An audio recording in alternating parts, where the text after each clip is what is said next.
Hello दोस्तों, तो आज हम लोग पढ़ते हैं ट्रिग्नोमेट्रिकल आइडेंटिटीज़। जैसे कि आप जानते हैं कि साइन थीटा जो होता है वो पी अपॉन एच होता है, यानी परपेंडिकुलर अपॉन हाइपोटेन्यूज। लेकिन ये जस्ट अपोजिट होता है। अगर इन्वर्स आप फाइंड करें तो साइन थीटा जस्ट अपोजिट होता है 1 अपॉन कॉसेक थीटा के। ये याद करना मुश्किल होता है, तो इसलिए याद कर लीजिए कि अगर साइन थीटा को कभी भी कॉसेक थीटा से मल्टीप्लाई करवाया जाएगा तो उसकी वैल्यू 1 आएगी।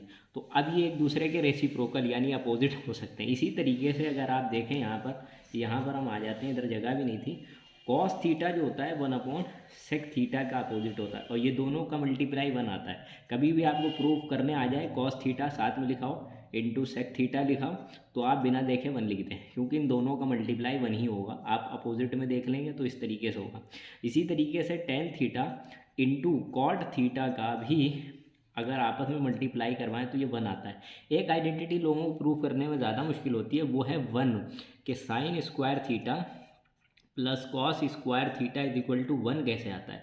ये प्रूव करने के लिए आपको पाइथागोरस थ्योरम आनी चाहिए। पाइथागोरस थ्योरम क्या होती है? हाइपोटेन्यूज का जो स्क्वायर होता है ना, वो परपेंडिकुलर प्लस बेस के स्क्वायर के बराबर होता है।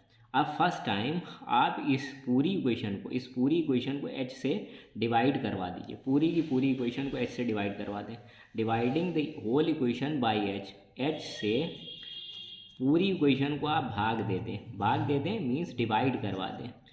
जैसे ही आप डिवाइड करवाएंगे तो आप देखो, डिवाइडेड करवाएंगे h से तो क्या होगा, h अपॉन एच हो जाएगा और उसका स्क्वायर हो जाएगा, और p अपॉन एच होगा और उसका स्क्वायर हो जाएगा, प्लस b अपॉन एच होगा और उसका स्क्वायर हो जाएगा। h से पूरी इक्वेशन को आप डिवाइड करवाएं तो h से कटने के बाद 1 बचता है, और p अपॉन एच आप जानते हैं कि साइन थीटा जो होता है p अपॉन एच होता है, तो ये बन गया sign square theta. Plus b upon H क्या होता है भाई, जब ये साइन थीटा होता है तो जाहिर सी बात हमने पढ़ाई है कॉस स्क्वायर थीटा होता है। तो इस तरीके से हम एक लाइन में अपनी एक आइडेंटिटी प्रूव कर लेते हैं। इसी तरीके से हम दूसरी आइडेंटिटी देखते हैं कि भाई इसी पाइथागोरस थ्योरम को अगर हम p से पूरी इक्वेशन को डिवाइड करवा दें, p स्क्वायर से पूरी इक्वेशन को डिवाइड करवा दें करवाने पर हमें डिवाइड क्या मिलेगा, यहाँ पे एच स्क्वायर से डिवाइड करवाया था पूरी इक्वेशन को, यहाँ पी से एच स्क्वायर को पी से डिवाइड पी स्क्वायर से, और पी स्क्वायर को भी पी स्क्वायर से, प्लस बी स्क्वायर को भी पी स्क्वायर से डिवाइड करवाएं।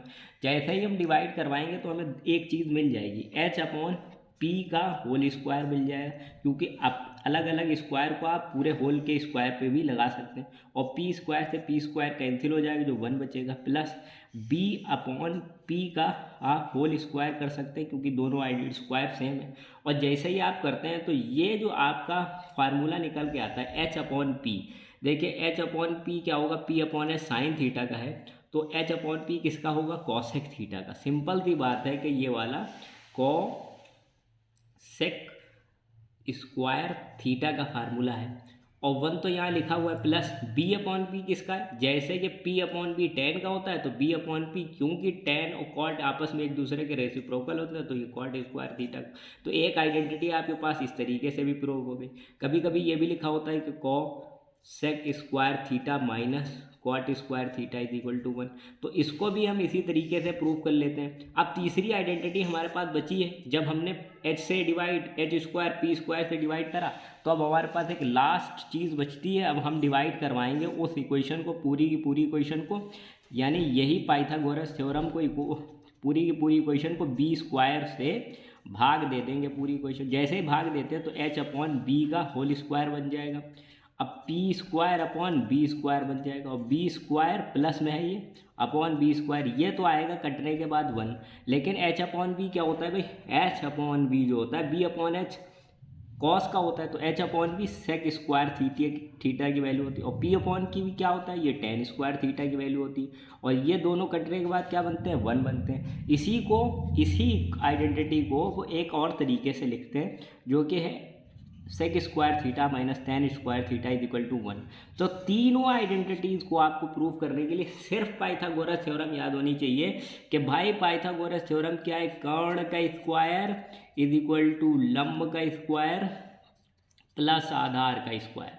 ये वाली अगर आपने इक्वेशन याद कर ली तो ये तीन आइडेंटिटी, जैसे कि पहली identity sine square theta plus cos square theta one होती, दूसरी identity cosec square theta minus cot square theta one होती, तीसरी sec square theta minus tan square theta one होती। ये तीनों आइडेंटिटी आप प्रूफ कर सकते हैं और ये एग्जाम में बार बार आती हैं। इन आइडेंटिटी को प्रूफ करने के लिए सिर्फ पाइथागोरस थ्योरम आपको याद करनी पड़ेगी और आगे हम और भी आइडेंटिटी को सही से समझेंगे।